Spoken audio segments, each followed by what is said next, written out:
G'day again, good people. This video is a little bit self-explanatory. We flew out to do the horizontal falls. It's something we've wanted to do for a long time, and whilst we've both been in small planes before, this was for both of us the first to go in a seaplane and land on the ocean, which was in itself a little bit exciting. And the horizontal falls is an area northeast of Derby that where the water rushes through some gaps with these huge tides they have up here, which is about 11 metres.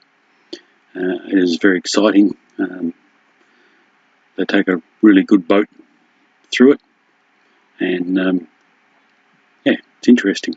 So anyway, I'll leave you to watch it, and we'll come back to it at the end.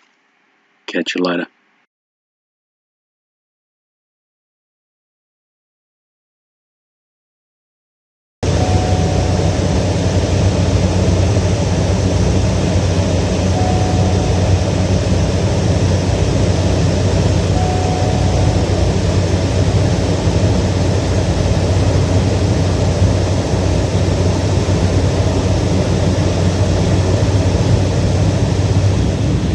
Up for water landing.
Alrighty folks, so here we are. We're coming up now to the first gap in the ridgeline to actually make up one of the horizontal falls. Now this is what we like to refer to as the wide gap. This one here measures approximately 20 metres across, while underneath we're looking at a depth running through here down to 40 metres deep. Now what's happening at the moment is the incoming tide, which is coming into Talbot Bay. It is building up faster on this side of the gap than what the water can flow through here to fill up the next bay over. So as the water runs from one bay into the other, that's where we get the horizontal waterfall effect occurring. Now the biggest difference we'll ever see between these two bays can reach up to a 2 metre difference, but that will only occur a few times a year during the king tides at its absolute peak flow.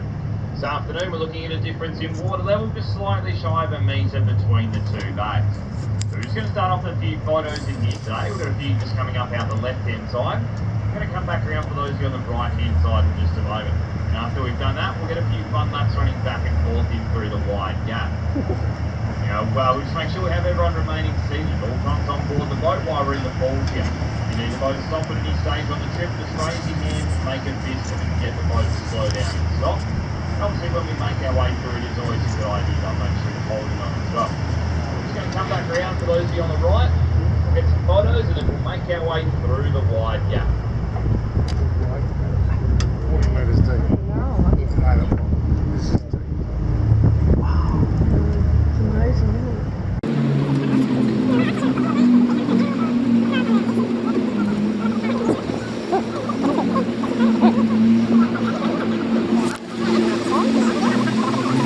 Alrighty, so folks had a few photo opportunities, so we'll make our way through the wide gap here now, so we'll get everyone all holding on.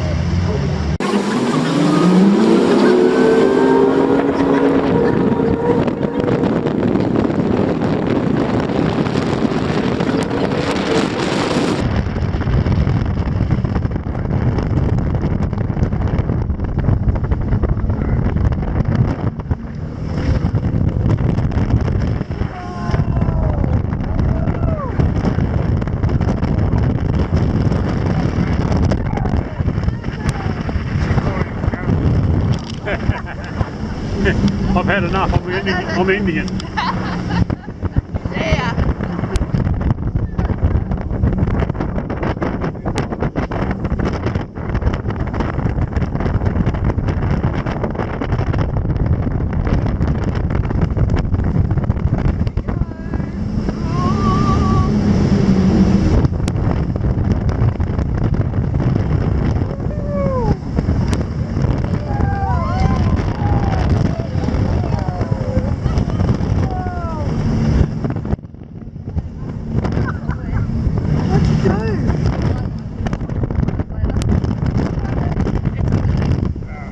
Don't worry.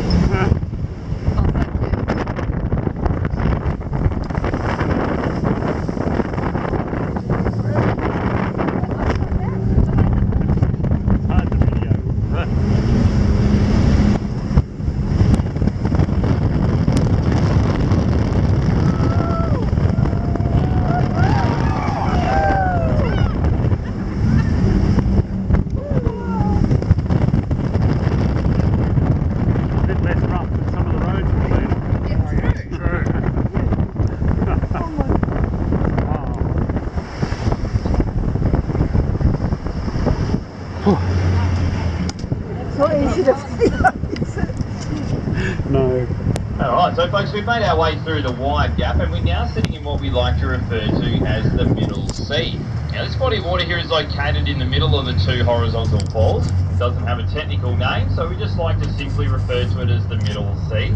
It's only a couple of 100 metres wide, however it's about 7 kilometres from one end down to the other, so it's a very narrow body of water. We're going to get jump in there a bit closer, we'll grab some photos of this wide gap and then we'll leave this one alone and head on over to check out the second gap, which is the more impressive of the two.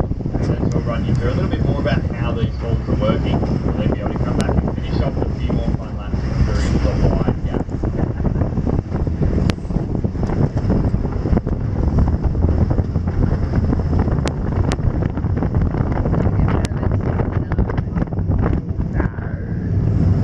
What's behind them?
Alrighty, so folks, we're now coming up to the second gap in the ridgeline to make up the horizontal falls.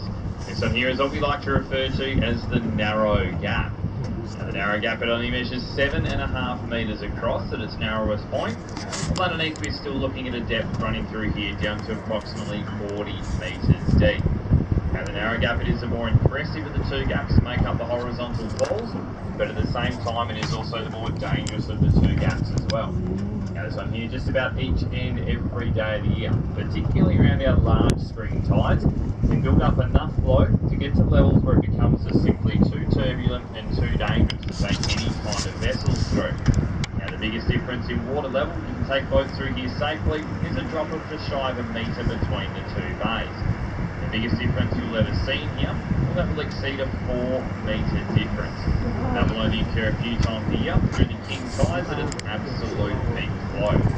Now, we want to get you in the boat nice and early today to come and check out these falls, because at the moment we're currently nearing up to the high tide. Now, the falls, they flow at their strongest before the high tides and before the low tide. Today we've actually got quite a large tidal movement. So as we near in towards the narrow gap, we're going to start to notice there's quite a significant difference in water level between the bays in here this afternoon. Now, at the moment, that drop between the two bays is currently sitting at about 3 metres. That's looking pretty impressive for us today. That does mean it is well and truly up and over that safety metre. I'm not going to be attempting fake with this one here this afternoon. I'm going to get you here a little bit closer in just a moment. You're starting to get a pretty good idea of that power of water that's making its way through the narrow gap. So I'll just start off with the photo passes, so we should be able to grab some photos out the right hand side and then the left hand side, and then we'll squeeze you down on in there a little bit closer. Now, all the water actually flowing through the narrow gap here and it's filling up the next bay over, which is a completely landlocked bay, which is what's referred to as the inland sea of Talbot Bay. There's only one way into that bay and there is only one way out of that bay. And that's for all that tidal water to move through the gap and the ridgeline which we have alongside us. That's why we see huge restriction in flow. The massive volume of water moves through this gap every 6 hours with both the incoming and the outgoing tides. So we'll just come back around for those who are on the left hand side to grab a few of those photos as well. But with the horizontal falls being governed by those tides, I mentioned every 6 hours they actually receive a change in tide. So what actually happens in here on the change in tide is the horizontal falls actually need to slow down and then turn around before they start to flow in the opposite direction. Now, at the moment we have the incoming tide, and as I mentioned, we're pretty well on the high tide this afternoon. So what will actually start to happen in here in the next little while is once we reach that high tide, we'll start seeing the outgoing flow make its way out of Talbot Bay. Now, the outgoing tide is actually going to cause the water level between all these bays to start slowly equalising. A bit later on this afternoon, the horizontal falls will equalise all of them.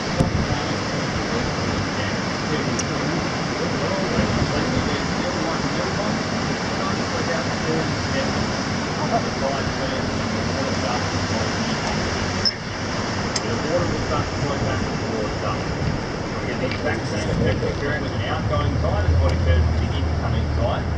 Same volume of water, same difference in water level, the same water speeds will move through the gap. It will just simply flow in the opposite direction. And it does that every 6 hours. 3 meters deep now.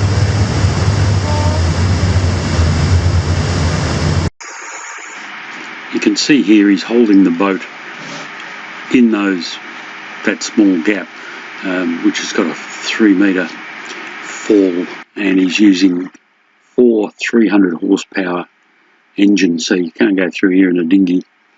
But he's managing to hold it in place there, and it was pretty rocky and pretty rough. It was mind-blowingly exciting, actually.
sit on my hand, just in case. You can see as we approach this pontoon that there's some rooms, what appears to be rooms in the bottom of the pontoon on either side. They're actually hotel rooms, so you can stay out there overnight and do a more extended trip.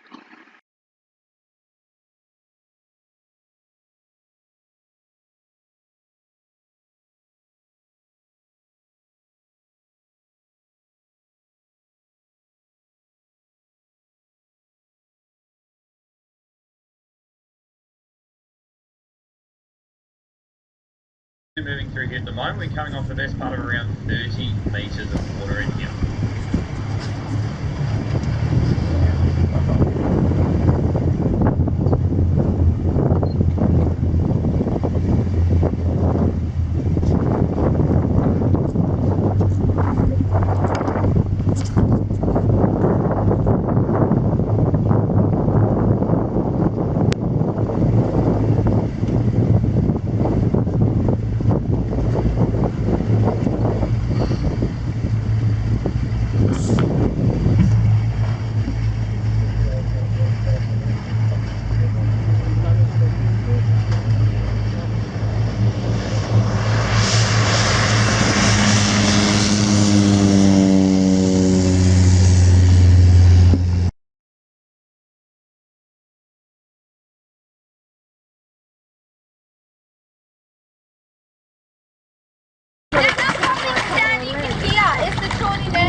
Like I mentioned earlier, they are nocturnal creatures. So at night time, that's when they come out hunting. So what they do is they feed at the bottom of the sea floor using a big vacuum cleaner of a mouth of theirs to suck out any octopuses all over their snouts. They've got tiny little dots. These little black dots are sensory receptors known as the ampullae of Lorenzini. Now you've got to bear in mind.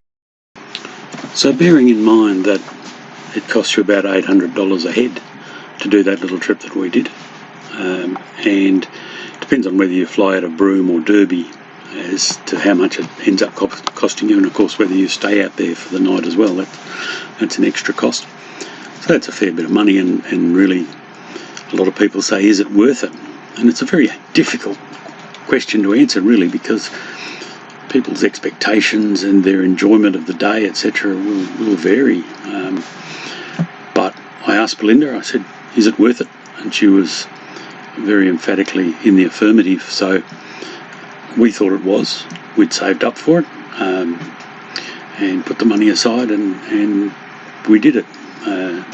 It was a day I thought was well spent. It was interesting, exhilarating and informative. But you'll have to make up your own mind, I think. We'll see you on the next one.